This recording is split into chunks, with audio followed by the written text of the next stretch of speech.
সবার and welcome back to my channel. তো 2 সপ্তাহ হয়ে গেছে আমি ব্লগে আপলোড করি না। আসলে আমি 2 সপ্তাহ আগেই খুলনাতে আসছি, বাট আমি কোনো কিছু বলি নাই যে আমি খুলনাতে আসছি। আর এই ব্লগটা অনেকদিন আগে আমি চাইছিলাম আপলোড দেবো, বাট আমার সময়ের কারণে আপলোড দিতে পারিনি।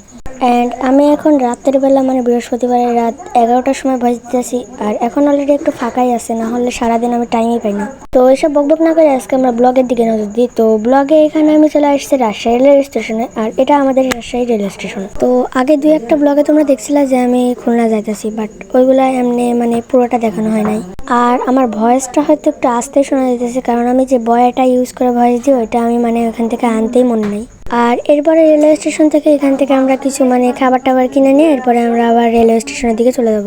আর আমি এই ব্লগে সবকিছু দেখানোর চেষ্টা করতেছি। আগের বার যেহেতু সবকিছু দেখাইতে পারছিলাম না। আর তোমরা এতক্ষণ ভিডিও দেখে থাকলে অবশ্যই লাইক, কমেন্ট আর একটা সাবস্ক্রাইব করে দিও। আর আমি মূলত খুলনাতে আসছি, ওই কারণে আর কি আমি কোনো ক্রাফটিং শর্ট ভিডিও দিতে পারতেছি না, বাট যেই কয়টা আমি এখান থেকে করে আনছিলাম ওইগুলো গান আর ভয়েস দিয়ে আপলোড দিতেছি। আর এরপরে আমরা রেলওয়ে স্টেশনের ট্রেনের কাছে চলে আইছি। আর এখানে আইসা অলরেডি দেখতে পাচ্ছি আমাদের ট্রেন দাঁড়াই আছে, আর এই যে আমাদের ব্যাকপ্যাক ঠেক সবকিছু যাইতেছে। আর অনেক কষ্টে আমরা 2টা সিট পাইছি। আসলে ট্রেনের সিটই পাই যেতেছিল না, তার 2টাই পাশাপাশি পাইছিলাম জানালার ধারে। আর জানলার ধারে পাওয়ার জন্য আমার একটু বেশি সুবিধা হয়েছিল, কারণ একটু আজের গ্রিপ দেখাতে পারবো না। আর দীর্ঘ 30 মিনিট বসে থাকার পরে আমাদের অলরেডি ট্রেনটা ছাইড়া দেয়। আর এরপরে আমরা ট্রেনের সবকিছু দেখাইতে না পারলাম, কিছু কিছু ভালো ভালো জিনিস দেখাইতেছিলাম। আর এটা সম্ভবত কুষ্টিয়াতে, আর কুষ্টিয়া এটা সম্ভবত বিদ্যুৎ কেন্দ্র। তোমরা যারা যারা থাকো তারা অবশ্যই কমেন্টে বলে যাও এটা কি। এন্ড সবচেয়ে মজার বিষয় হলো এইটা ট্রেন যার জন্য পাকশি ব্রিজ, আর ওই পাশে লালন শাহ ব্রিজ। আর প্রায় 2টা থেকে 7টা থেকে 8টা পর্যন্ত জার্নি করার পরে আমরা একটু পরে ট্রেন থেকে নামবো। আর এই ব্লগটা আমি আগের সপ্তাহে আপলোড দিতাম, বাট ওই যে ভয়েস দেওয়ার সময় নাই ওই কারণে। অ্যান্ড এরপরে এখান থেকে আর কি আমি আজারে ভিডিও করতেছিলাম। আর এরপরে আমরা একটু পরে নামবো, সে কারণে ব্যাগ ট্যাগ সবগুলো আমরা নামাই নিতেছিলাম। আসলে তোমরা একটু সাইডে চিল্লাচিল্লি শুনতে পারো না, আমি আসলে এখানে ভয়েস দিয়েছিলাম আর আমার মা ওরা সবাই গল্প করতেছিল। আর খুলনাতে শুধু আমি আর আমার মাই আসছে, আমাদের সাথে আর একটা বলতে পারো আমার দাদু হয়, উনি আমাদেরকে আগাইতে আসছিল। আর মূলত আমরা ওদেরই বাসায় যাইতেছিলাম। আর এখানে অন্ধকারে অতটাও বোঝা যাইতেছে না, বাট আমি আজার ভিডিও ক্লিপগুলো নিছিলাম। আর এরপরে আমাদের ট্রেন ছাইড়া দিল আবারও। আর এবার তোমরা বলতে পারো খুলনা থেকে তো আর কোনো টপিকস নেই যে ট্রেন টাইনা যাবে। আসলে আমরা নামছিলাম যশোর না কালীগঞ্জ সম্ভবত ওই রেলওয়ে স্টেশনে। আর সেই কারণে আমরা এখানে নামেও ওদের বাসায় যেতেছি। আসলে সেদিন অনেকটা রাত হয়ে গেছিলো, সে কারণে আমরা ডাইরেক্ট খুলনা দিদার বাড়ি না যায় এরপরে এদের বাসায় আসি। আর আমার হাতে এইসব পরে আমি ভিডিও টিডিও করতে পারতেছিলাম না। আর এরপরে অন্ধকারের ভিতর দিয়ে আমরা অনেকটা রাস্তা চলে আসি। আর এরপরে আমরা ওদের বাসায় গেছিলাম, বাট আর কোনো ভিডিও করি না। এটা পরের দিন সকাল থেকে ভিডিওটা শুট করা। আর আমি ওদের সাথে আসছিলাম, আর আইসা রোদ উঠছিল, সেই কারণে ছায়ার সাথে আজারে কাম করতেছিলাম। অ্যান্ড কালীগঞ্জে যে দাদুর বাসায় এসেছিলাম, ওনার একটা মেয়ে আছে ছোট, সে অঙ্কিতা। তো ও আমাদেরকে এই যে পাখি ছিল ওইগুলো দেখাইতেছিল। আর এখান থেকে এই যে কিছু পাখি ছিল, কোয়েল পাখি সম্ভবত, তো এইগুলো দেখতেছিলাম। আর পাখি আমার কাছে একটু বেশি ভালো লাগে। অ্যান্ড এরপরে এখান থেকে আমরা বের হয়ে আরো কিছু জিনিস ছিল, ভালো এগুলো তোমাদেরকে দেখাই দিই।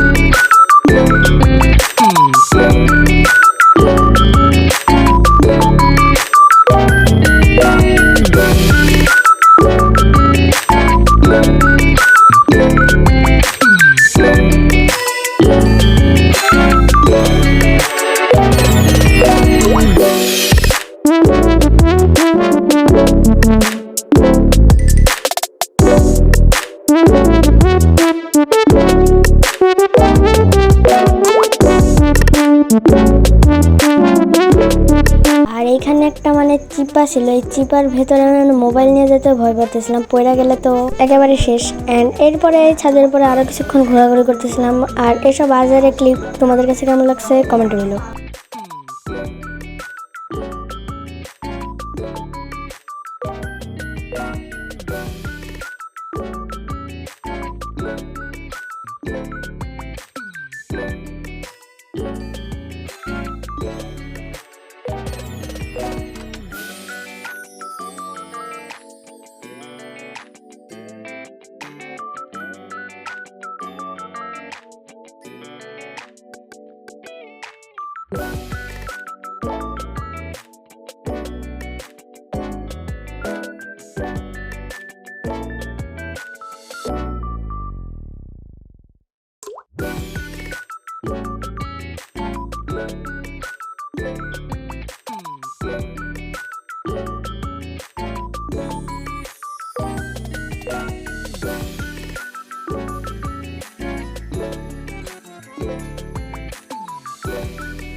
আর এরপরে এখান থেকে একটু মানে বের হয়েছিলাম কিছু খাওয়ার জন্য, অনেকক্ষণ ধরে কিছু খাওয়া হয় নাই এন্ড বাইরে বের হয়ে থেকে দোকানই বন্ধ, কিন্তু যেহেতু বের হয়েছে সেহেতু একটু ঘোরাফেরা না করলে তো হইব না। আর এরপরে আমরা এই দিক থেকে মানে হাঁটাহাঁটি শুরু করে দিচ্ছি।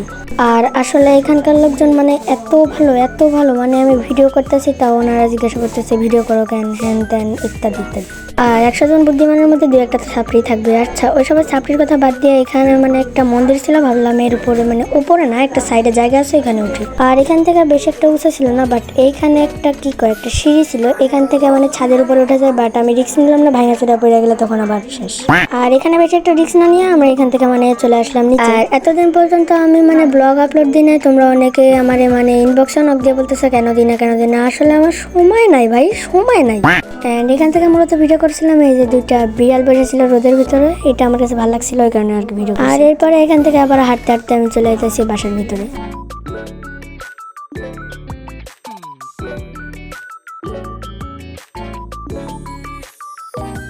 আর এই জায়গায় একটা হাস্যকর ঘটনা ঘটেছে, আমি হাঁটতে হাঁটতে মানে অন্য মানুষের বাসার ভেতরে ঢুকে গেছিলাম, তারপরে আবার ঘুরে আবার এইদিকে চলে আসি। আর এরপরে এখান থেকে 2টা মামা কিনছিলাম, আমি আর অঙ্কিতা 2জন মিলে ভাগ করে খাই নিছি। আর এরপরে ফাইনালি আমরা এই যে রেলওয়ে স্টেশনে চলে আসি। আর আসার পরে এবার আমরা ট্রেনের জন্য অপেক্ষা করতেছি। আর দীর্ঘ অনেকক্ষণ বসে থাকার পরে ঘোরাঘুরি করার পরে আমাদের ট্রেনটা ফাইনালি চলে আসি। আর এরপরে ঠেলাঠালি গুতাগুতি করার পরে ফাইনালি আমরা ট্রেনে উঠবো।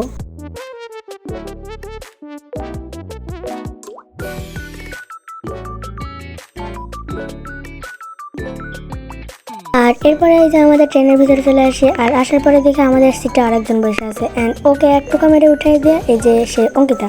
আর এরপরে এখান থেকে আমি দাঁড়াইছিলাম কখনটা ট্রেনটা ছাড়বে। আর এরপরে আমরা বসাবসি করতেছি আর সিট টিট সব কিছু মানে ঠিক করে নিতেছি। আর এরপরেও আমাদের টাটা বাই বাই দিয়ে দিল। আর এরপরে ফাইনালি আমাদের ট্রেনটা ছেড়ে দিল। আর এখান থেকে কিন্তু আমরা যাইতেছি খুলনা রেলওয়ে স্টেশনে। আর এখান থেকে যাইতে সম্ভবত লাগে 2 ঘন্টা 30 মিনিট। আর আমি কিন্তু অলরাইট মানে আমরা চলে আসছি খুলনা রেলওয়ে স্টেশনের এলাকার ভিতরে ঢুকে গেছি।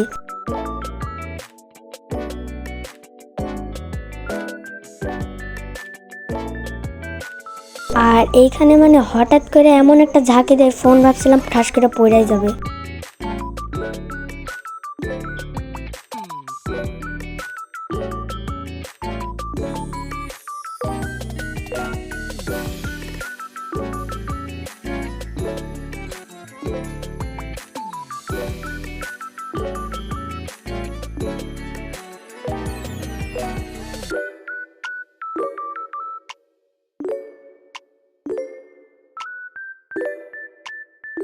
দীর্ঘ অনেকক্ষণ অপেক্ষা করার পরে এই যে আমরা খুলনা রেলওয়ে স্টেশনের ভিতরে ঢুকে পড়ছি।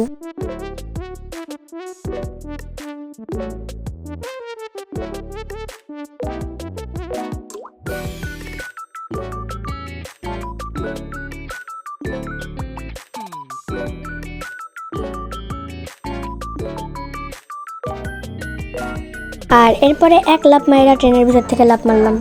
আর এরপরে আবার হাঁটতে হাঁটতে আমরা সামনের দিকে যাইতে হবে, কারণ আমাদের একেবারে মানে পিছে নামায়া দিছে।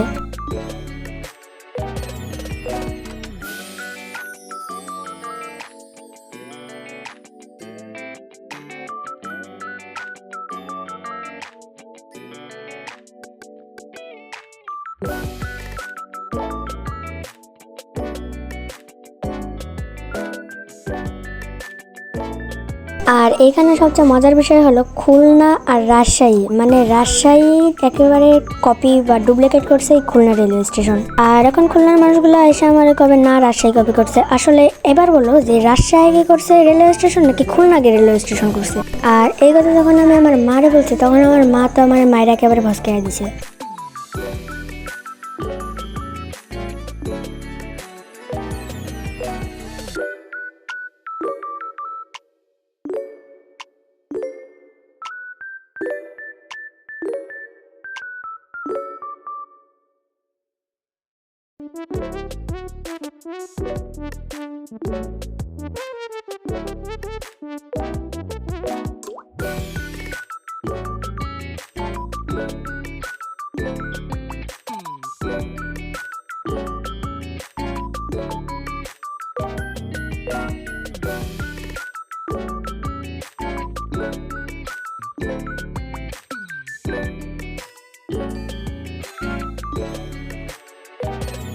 আর এরপরে এখানে আমরা একটা রিক্সার জন্য দাঁড়াইছিলাম এন্ড ফাইনালি রিক্সাটা চলে আসে আর এখানে চিপাচাপি করে এখানে ছিলাম।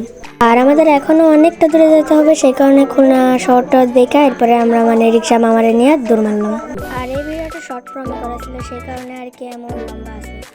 আর দূর থেকে ওই সূর্যটা একটু বেশি ভালো লাগতেছিল। আর তোমাদেরকে বলছিলাম আমি পুরো শুট করবো, বাট পুরো ব্লগটা আমি শুট করিনি, মানে টাইম আর সময়টা মানে আমি বাসের ভেতর ঢোকার পরে আমার একেবারে হালুয়া টাইট হয়ে গেছিলো, সেই কারণে ব্লগটা এতটুকুই থাকছে আজকের মতো।